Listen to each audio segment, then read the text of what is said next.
लेकर मंत्री बीडी कल्ला दिल्ली में केंद्रीय मंत्री से मुलाकात करके लौटे। कल्ला ने बताया कि फिलहाल प्रदेश में कोयला सप्लाई बढ़ाई गई है।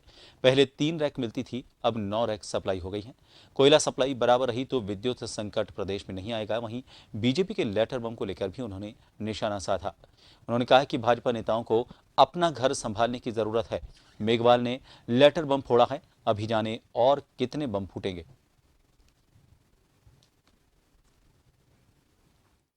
मुलाकात हुई, हालांकि वो बहुत शॉर्ट मुलाकात थी, लेकिन उन्होंने मुझे ये कहा कि आप सबसे पहले आपने बात की थी तो आपको 3 रैक मिल रही थी और अब हमको करीब करीब 9 रैक मिल रही है।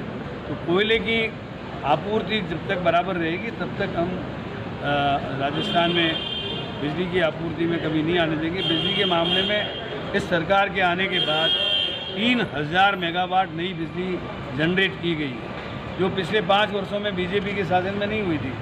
लेकिन कोयला जो है उसका आप जानते हैं राष्ट्रीयकरण हो चुका है। कोयले की आपूर्ति भारत सरकार के हाथ में है। बीजेपी तो खुद ही अपने लोगों से घिरी हुई है। अभी कैलाश जी ने बम फोड़ा है, पता नहीं वो अपनी पार्टी में क्या क्या बम फोड़ेंगे। तो उस बम से आपको क्या फायदा होगा? वो मैं फायदे नुकसान की बात नहीं कर रहा हूँ, उनको अपने घर को संभालने की जरूरत है।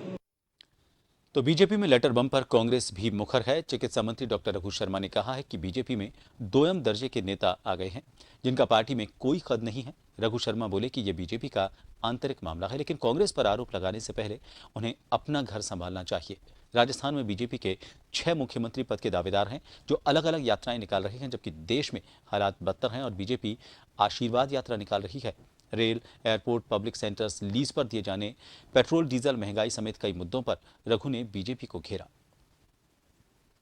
जनता पार्टी ने, मैंने कहा ना, एक तो दोयम दर्जे के नेता आ गए जिनका कदी नहीं है राज, और जिस ढंग की लड़ाइयां भारतीय जनता पार्टी में है, हालांकि ये उनकी पार्टी का आंतरिक मामला है, लेकिन वो बार बार कांग्रेस पर आरोप लगाते हैं, अपने घर को संभालते नहीं है।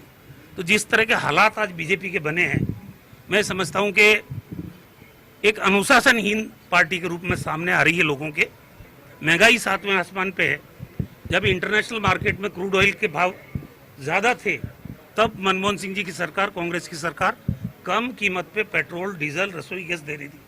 आज इंटरनेशनल मार्केट में क्रूड ऑयल के दाम कम है, बहुत कम है।